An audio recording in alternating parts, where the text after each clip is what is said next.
সংসদ সদস্য সহ ওনার সিংহাসনটা নিয়ে উনি ওনার মুজিজা একটা তেজি ঘোড়া 1 মাস পর্যন্ত দৌড়াইলে যে পথ চলতে পারত, সকাল থেকে দুপুর পর্যন্ত ওনার সিংহাসনের বিমানটা তত পথ চলে যেত।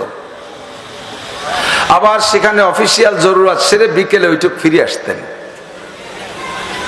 একবার উনি ওনার সংসদ ভবন সহ সংসদ সদস্য সহ এক এলাকায় যাইতেছেন, তো যেখানে গিয়ে ওনার মূল অফিস তার 3 মাইল দূরে থাকতে এই সংসদ ভবন নামাইয়া বিমানটাকে ল্যান্ড করিয়া এরপরে বাকিটুক পায়ে হেঁটে যাবেন। তো 6 লক্ষ মানুষ আরো ওনাকে অভ্যর্থনা জানানোর জন্য ইস্তেকবাল রিসিভের জন্য তো এলাকার লোক আছে, সব সহ ওনার সেনাবাহিনী সহ পায়ে হেঁটে যাইতেছেন। 3 মাইল দূরের থেকে উনি শুনছেন একটা পিপিলিকা তার দলবল যারা ছিল ঘাসের উপরে দলা করা, এই পিপিলিকাদেরকে রানী পিপিলিকা যিনি ওদের মুরব্বী সেটাইকে বলতেছে সূরা নামাল, কোরআন শরীফে এই পিপিলিকার নামে একটা সূরা আছে নামাল। নামাল মানে পিপিলিকা। ইয়া নামলা তুদখুলু মাসাকিনাকুম লা ইয়াহতিমান্নাকুম সুলাইমান ওয়া জুনুদুহু ওয়া হুম লা ইয়াশউরুন। হে পিপিলিকার দল, তাড়াতাড়ি গর্তের মধ্যে পালাও, সুলাইমান নবী আসতেছে তার দলবল সহ, তার মনের অজান্তে তোমাদেরকে পাড়ায় শেষ করে দেবে। 3 মাইল দূর থেকে পিঁপড়ে তার বংশরে ওয়াজ করে, আর সুলাইমান আলাইহিস সালাম 3 মাইল দূর থেকে পিঁপড়ের আওয়াজ শুনে ফেলাইছে।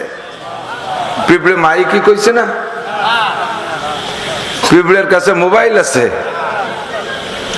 আল্লাহ পাক রব্বুল আলামিনের কুদরতি ইথারে সুলাইমান আলাইহিস সালামের মুজিজা এই বাতাসের মাধ্যমে পিপিলিকার আওয়াজ শুনে ফেলাইছে। এবার উনি আস্তে আস্তে কাছে আইসা ওই পিপিলিকার গর্তের কাছে আইসা দেখে পিপিলিকা একটা উপরে নাই, সব নিচে। উনি আইসা সে রানী পিপিলিকাকে ডাকছে, ইয়া নামলা তুখরুজি মিম মাসাকিনিকা, হে পিপিলিকা তুই তোর গর্তের থেকে বের হ। তো পিপিলিকাটা বের হয়েছে, বের হওয়ার পরে বলতেছে, তুই যে তোর জাতির কাছে আমার একটা বদনাম ছড়ালি, এইটা কেন করলি? আমি তো সারা পৃথিবীর সমস্ত মখলুকাতের রাজা, আল্লাহ তাআলা আমাকে প্রেসিডেন্ট বানাইছে। মানুষের দেখভালও যেমন আমার দায়িত্ব, পশু প্রাণীর জিম্মাদারিও আমার কাছে আল্লাহ তাআলা দিয়েছে। তোরা পিপিলিকা আমার প্রজা, তোদের দেখাশোনার দায়িত্ব আমার, তোদের উপরে আমি অত্যাচার করব, এটা তো আমার নবুয়তিরও খেলাফ, আমার রাষ্ট্র পরিচালনার পরিপন্থী। তুই তোর পিপিলিকাদের কাছে বললি যে সুলাইমান আসতেছে দলবল নিয়ে পাড়ায় শেষ করবে, তাড়াতাড়ি গর্তের মধ্যে পালাও। তারা কি বুঝবে যে তাহলে সুলাইমান নবী জালেম নবী? আর হুজুর তো একটু আগে বলছে যদি কোনো রাজা বাদশাহ জালেম হয়, আল্লাহ পাক কোরআন শরীফের মধ্যে বলছে যারা কোরআনের হুকুম মেনে না চলে, যারা আল্লাহর বিধান বাস্তবায়ন না করে, তারা জালেম ফাসেক, কত শব্দ বলছে না? তো এই সব বদনাম পিপিলিকাদের মধ্যে মাথার মধ্যে তুই কেন দিলি? বিটি মানুষ হইয়া, মানুষ তো না, বিটি পিপলিয়া, মহিলা পিপিলিকা হইয়া এই কুবুদ্ধি তোরে কেটা দিছে। তো পিপিলিকাটা বলতেছে, হযরত বেয়াদবি গুস্তাখি মাফ করবেন, আমি কি বলছি তা মনে আপনি খেয়াল করেন নাই। পিঁপড়ে জব দেয়, খেয়াল করি নাই মানে খেয়াল না করলি তোরে ডাকলাম কি করে, না শুনলি? কয় না, শব্দ মনে হয় ভুলে গেছেন। আমি বলছি অহুম লা ইয়াশউরুন, জানলে তো বাড়াবেন না, মনের অজান্তে আমরা ক্ষুদ্র ক্ষুদ্র প্রাণী, মনের অজান্তে না জানার ভিতরে পাড়ায় শেষ করলে এটা আপনার অন্যায় হবে না? তা আমাদের আত্মরক্ষার দায়িত্ব তো আমাদের কাছে, আর আমার উম্মতের পাহারাদারির দায়িত্ব আমার কাছে। তাই তাদেরকে সতর্ক করে গর্তের মধ্যে দিয়ে অন্যায়টা কি এলাম বুঝতে পারলাম না। আমি এমন খারাপ কি কইছি? আমি তো আপনারা বাঁচায় রাখছি অহুম লা ইয়াশউরুন। তো জবাবটা সুন্দর হয়েছে না? পিপিলিকার এই উত্তম জবাবে সুলাইমান আলাইহিস সালাতু ওয়াস সালাম আশ্চর্য হয়ে বললেন, মান আল্লামাকে ইয়া নামলা, এ পিঁপড়া তোরে কে শিক্ষা দিছে? এত জ্ঞান, এত বুদ্ধি, এত ইলম তুই কোথায় পালি? আমি নবী, সারা পৃথিবীর বাদশা হইয়া তোরে এমন একটা অ্যাটাক করলাম প্রশ্নের মাধ্যমে, আর তুই সেটা সুন্দর একটা জবাব দিয়ে এড়াই গেলি। অবশ্যই তোর অনেক জ্ঞান আছে। ফাইজিরি সাইয়া, তুই আমার একটু নসিহত কর, আমার কয়েকটা উপদেশ বল, তুই একটু আমার ওয়াজ কর, তোর ওয়াজ শুনবো, আমি সেই নসিহত মেনে চলবো। পিঁপড়ে এবার ছোট হয়ে গেছে, কেমন কথা বললেন? আনতা নবী ও আনতা রসুল ও আনতা সুলতান, আপনি নবী, আপনি রসুল, সারা পৃথিবীর বাদশাহ, আপনার কাছে জিবরাইল আসে, আল্লাহ ডাইরেক্ট ওয়াজ করে, আর আমার মতো একটা পিঁপড়ি আপনারে ওয়াজ করবো? না, মানে একটু কর, তোর ওয়াজ ভালো লাগতেছে, তোর বুদ্ধি আছে, একটু কিছু কর। পিঁপড়েটাই কয় ছাড়লেনি না যখন, তিনটে কথা কব, দুইটা আপনার একটা আমার। যদি আপনার দুটো আপনার ছয়ে যায় পছন্দ হয়, তাহলে আমারটা আপনার বাস্তবায়ন করতে হবে। এই কন্ট্যাক্ট করেন আগে। বলে হ্যাঁ তা ঠিক আছে, কোনো সমস্যা নেই। কয় তা বল বল আমার দুইটা কি। এক নম্বর প্রশ্ন হলো, এক নম্বর কথা ওয়াজ করতেছে পিঁপড়ে সুলাইমান আলাইহিস সালাম রে, যে মাসমুক আপনার নাম কি? কয় ইসমি সুলাইমান, আমার নাম তো সুলাইমান। লিমা সাম্মাকা আবুকা সুলাইমান, আরবিতে কোন জিনিস নামকরণ ছাড়া নাম রাখা হয় না। তা আপনার আব্বা একজন নবী ছিলেন, রসুল ছিলেন, উনি আপনার নাম সুলাইমান রাখছে, নিশ্চয় সুলাইমানের কোন অর্থ আছে, সেই দিক তাকায় আপনার নাম রেখেছে আপনার আব্বাজি। তা আপনার নাম সুলাইমান রাখছে কেন? কোন দিক আপনার নাম সুলাইমান কেন? তার উনি কইতেছে আব্বা তো রেখে দিয়ে গেছে, আমি তো ছোটবেলায় আমার আব্বা মারা গেছে, আমি তো শুনিয়ে রাখিনি যে কি জন্য আমার নাম সুলাইমান রাখছে। আমি তো কোনোদিন শুনি বেনের মনা, তুই এমন একটা ফেসে ফেলাই দিলি, তো আমি বলতে পারবো না আমার নাম সুলাইমান কেন। পিঁপড়ে কয় যে আমার থেকে শোনেন, আমি জানি সুলাইমান আপনার নাম কেন রেখেছে। তো বল। কয়েকে সালিম মানে ধীর মস্তিষ্কের অধিকারী, সালিম মানে সুস্থ ব্রেনের অধিকারী, সালিম মানে প্রশস্ত দিমাগের অধিকারী। সালিম থেকে সুলাইমান তাসগীর শব্দ আসছে, এর মানে হলো অত্যন্ত প্রশস্ত ব্রেনের অধিকারী, ঠান্ডা মাথার অধিকারী। আল্লাহ তাআলা বড় বড় পদের জিম্মাদারি এরকম ছোট মোটো চুটকে বেরেনা লাগে দেয় না, পাগল ছাগলকে দেয় না। জজ হবে দেখবেন, দুই উকিলি মারামারি লেগে যায়, জজ কিছু কয়টা চুপ করে বসে থাকে, 3 মাস পর্যন্ত ওকে ঝগড়ার পরে এক খুঁচা দিলে দেয় ফাঁসি, 30 বছর 15 বছর এক কলমে শেষ। জজ কোনোদিন আসামির সাথে আর উকিলের সাথে ঝগড়া করতে যায় না, তারে বড় দায়িত্ব ঠান্ডা মাথায় কাম সেরে দেয়, ঠিক না? তো সারা পৃথিবীর রাজা আল্লাহ আপনাকে বানাবে, এটা আপনার আব্বাকে আল্লাহ জানাই দিয়েছে। এই জন্য আপনার এই যোগ্যতার দিক তাকাইয়া আপনার আব্বা নবী আপনার নাম সুলাইমান রেখেছে। সুলাইমান আলাইহিস সালাম কয় উরি কপাল, তুই কোন কলেজে পড়ছিস না, এত বুদ্ধি তো। আমি বড় খুশি হয়ে গেছি তোর এই প্রশিক্ষণে, তোর প্রশ্ন জবাবে আমি খুব খুশি। এবার কয় মাসমু আবিক, আপনার আব্বার নাম কি? কয় ইসমু আবি দাউদ, আমার আব্বার নাম দাউদ আলাইহিস সালাম। সুলাইমান আলাইহিস সালাম আব্বার নাম দাউদ আলাইহিস সালাম। লিমা সাম্মা আবাকা দাউদ জাদ্দুকা, আপনার আব্বার নাম দাউদ তো রাখছে আপনার দাদা, কি জন্য রাখছে? কয় আমার নামেরই নামকরণ জানি না, বাপের ডাকি রে কব। কয় যে ইসমান নেই, আমার থেকে শোনেন ওটা আমি জানি। বলো। কয় দাওয়া মানে ঔষধ, দাওয়া মানে ঔষধ।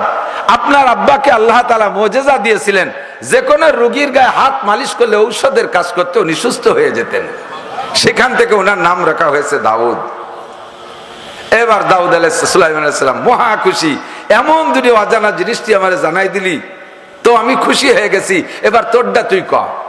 কাজে আমারটা হলো আমি জানি একমাত্র ওয়ালাকাদ যারানা লি জাহান্নামা কাসীরাম মিনাল জিন্নি ওয়াল ইনস লাহুম কুলুবুল লা ইয়াফকাহুনা বিহা ওয়া লাহুম আয়ুনুল লা ইউবসিরুনা বিহা ওয়া লাহুম আযানুল লা ইয়াসমাউনা বিহা উলাইকা কাল আনআমি বাল হুম আদাল্লু উলাইকা হুমুল গাফিলুন।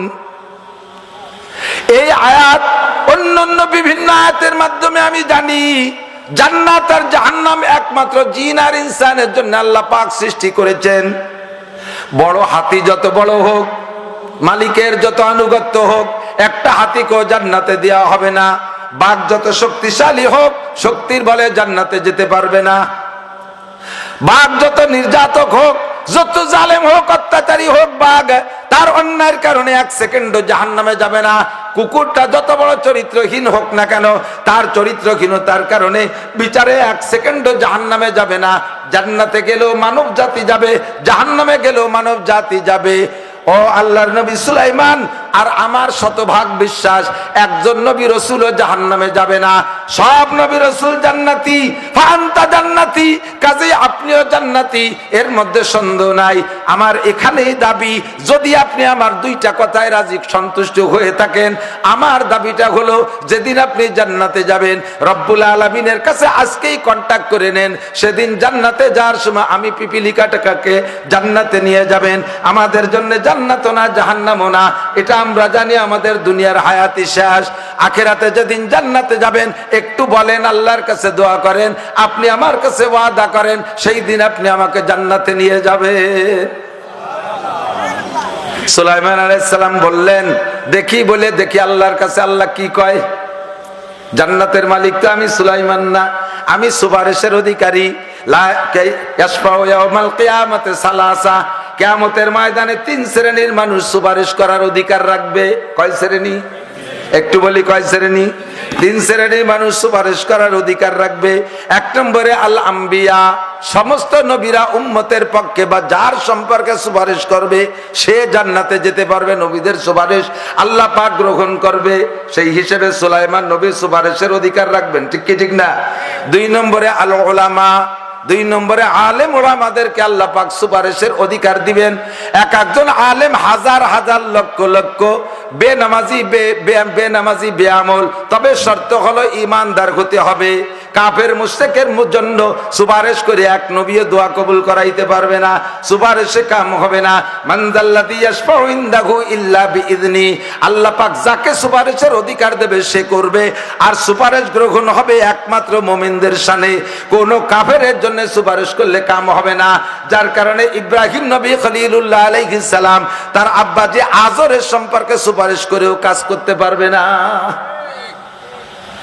2 নম্বরে উলামায়ে কেরাম সুপারিশ করবে, হাফেজ যারা তারা সুপারিশ করতে পারবে। নবী পাক বলেন, মান করাল কুরআনা ফাস্তাযহারাহু ফাআহাল্লা হালালাহু ওয়া হাররামা হারামাহু আদখালাহুল্লাহুল জান্নাহ ওয়া শাফাআহু ফি আশরাতিন মিন আহলি বাইতিহি কুল্লুহুম কদ ওয়াজাবাত লাহুন নার। একটু জোরে বলেন সুবহানাল্লাহ। নবী পাক বলেন, যেই ব্যক্তি কোরআনে কারীম পড়েছে আর সে অনুযায়ী, এই রাস্তা হলো ফার্সি শব্দ, রাস্ত মানে সঠিক, এই সঠিক রাস্তা দিয়ে হেঁটে গেলে গন্তব্যে সঠিক জায়গায় যাওয়া যায়, এই জন্য এর নাম রাখা হয়েছে রাস্তা। রাস্তাকে পরিষ্কার রাখা ইমানি দায়িত্ব, রাস্তাকে অপরিষ্কার রাখা ইমানের অঙ্গহানিত্ব। দোস্তরে, আমাদের সারা বাংলাদেশে দেখছি যেসব এলাকায় ফসল আছে, অধিকাংশ 90% মানুষ তারা ফসল নেয় রাস্তায় আইনা, ফুকো মেশিনটা রাস্তায় সেট করে, অনেক জায়গা মলন ভাঙ্গে থুয়ে যায়। আগে তো ধান মাড়াই করতো গরু গুঁড়ো, মনে আছে না মুরব্বীকে? গরু গুঁড়োই মলন বলতো না, গরু গুঁড়োই মলন বলতো। তারপরে ডেলি ডেলি তো আপডেট হইতেছে, উন্নতি আসতেছে। এরপরে আসলো নসি কি কয়, ওই যে এই ট্রাক্টর দিয়ে পাওয়ার টেলার ঘুরাইয়া, তারপরে তা চলে গেছে। এরপরে এক জায়গায় দিয়ে যে 4-5 খান মোটর সাইকেল নিয়ে ঘুরতেছে। কত তাজে আল্লাহ দেখায় চলার পথে। এক জায়গায় যে মসজিদের পাশে সুন্দর করে হালকা তার গেট, মসজিদের কোনায় দোকান দিচ্ছে কোন হুজুর? এরকম জায়গা কে দোকান দিল যে জায়গা হালকাতা? আমি বলি এই মসজিদের, এই যে মসজিদের রুম, এ জায়গা হালকাতার গেট কা, এ জায়গা দোকান দিছে কে? কয় হুজুর এখানে কেউ দোকান দেয়নি, ওই ইমাম সাহেবের বেতন বাড়ি বাড়ছে তাই উঠোনের জন্য হালকাতা দিছে। আমি কই কিয়ামতের আলামত, আমি পৃথিবীতে কোনো জায়গা দেখিনি। বেতন বাড়ি বাড়ছে তাই উঠোতে হালকাতা, কত তাজে রাস্তায়। ইদানিং শুরু হয়েছে ফুকো মেশিন, আরো অনেক মাড়াই কল। এখন শুরু হয়েছে রাস্তা পরে ধান নেড়ে দিয়ে যাবে। আগে মলন মলতো গরুতে, এখন মলন মলে অফিসারে। এখন অফিসার জুড়ে দিয়েছে, চেয়ারম্যানের গাড়ি যাবে, টিওনো সাহেবের গাড়ি যাবে, ডিসি সাহেবের গাড়ি যাবে, ওসি সাহেবের গাড়ি যাবে, বক্তা সাহেবের গাড়ি যাবে। আগে যে কাম করতো গরু দিয়া, কত আপডেট এখন সেই কাম করে বড় বড় বক্তা আর অফিসার দিয়া। হাদিসে আল্লাহ নবী বলেন, লিল ইমানি বিদুআন সাবুনা শুবা, ইমানের ৭৭টা শাখা আছে, তার ভিতরে অন্যতম একটা শাখা ইমাতাতুল আযানিত তারিক, রাস্তা থেকে কষ্টদায়ক জিনিস ফেলে দেওয়া। রাস্তায় ধান নেড়ে রাখছেন, খড় নেড়ে রাখছেন, পালা গাদি দিয়ে রাখছেন, খড়ের পালা, আমরা ওখান দিয়ে গাড়ি আসতে পারি না। ইমানি দায়িত্ব হলো গাড়ি দিয়ে গুতো দিয়ে খেড়ের পালা খালের মধ্যে ফেলাই দিয়া। আগে যখন পায়ে প্যাডেলের ব্যান ছিল, ওই খেড়ের উপরে উঠে গেলি তো ড্রাইভারের দম উল্টো বেচতে পারো যার কায়দা। এখন মোটর লাগাই নেছে, উঠে যখন গেছে কায়দা মতো টাইট হয়ে যায়, মোটরও খ্যাট খ্যাট খ্যাট খ্যাট সব কাকা নামিয়ে ঠেলা দেন, পারতেছি না। এই রাস্তাতে খেয়ার ফেলাই দেয়, ইমানি দায়িত্ব গন্ডগোল বাঁধাবেন না। রাত্রে যাওয়ার সময় যে কটা পাই ফেলাতে ফেলাতে যাব, সম্ভব হবে না। আল্লাহ হেফাজত করুক, বলেন আমিন। এটা কবিরা গুনাহ। কি গুনাহ? ইজায়ে মুসলিম হারাম, মুসলমানকে কষ্ট দেওয়া হারাম। যেমন একটা কথা বুঝেন, বিড়ি খাওয়া, বিড়ির মধ্যে তামুক খায়, পানের মধ্যেও জর্দায় তামুক খায়, কতক্ষণ। কিন্তু বিড়ির উপরে যেই প্রেসার, জর্দার উপরে শরীয়তের সেই প্রেসার না। জর্দা যতটুক খাইলে মাথার মধ্যে বিকৃতি না আসে, মাথায় চক্কর না দেয়, অতক্ষণ পর্যন্ত জর্দারে হালাল করা হয়েছে। যে পরিমাণ খাইলে চোখ মুখ গুলায় যায়, মাথার মধ্যে গুল্লি দেয়, ওই জায়গা থেকে জর্দা হারাম। আর বিড়ির প্রত্যেকটা টানে টানে হারাম। এর কারণ হলো বিড়ি খাইলে যে গন্ধ হয়, ওই গন্ধ চরম গন্ধ, কথা বলেন ঠিক কি ঠিক না? যারা অধূমপায়ী, ধূমপায়ীদের পাশে দাঁড়ায় নামাজ পড়তে পারে না, ফজরের আগে, ফজরের সময় নামাজ পড়তে আসে। যারা বিড়ি খায়, গোমেরতে উঠিয়া, গোমের দোয়াই হলো বিড়ি, গোমেরতে উঠে বিড়ি একটা খাইয়া, এরপরে বিড়ি খা, মুখের ভিতরে সিগারেট খা, মুখের মধ্যে যদি পানি দেয়, ওই কাঁচা পানিওয়ালা আর ধুমো, ওই অবস্থায় মসজিদে আসলে, মসজিদে মুসল্লি পাশে যার দাঁড়ায়, যেই মুসল্লি অধূমপায়ী, তার দমটা পিছনের রাস্তা দিয়ে বার হয়ে যাওয়ার কায়দা। রহমতের ফেরেশতা মসজিদের মধ্যে থাকে না। এজন্য নবী বলেন, মান আকালা মিন হাযিহি শাজারাতিল মুনতিনা, মান আকালা মিন হাযিহি শাজারাতিল মুনতিয়া জাররুহু বিউনুকিহি,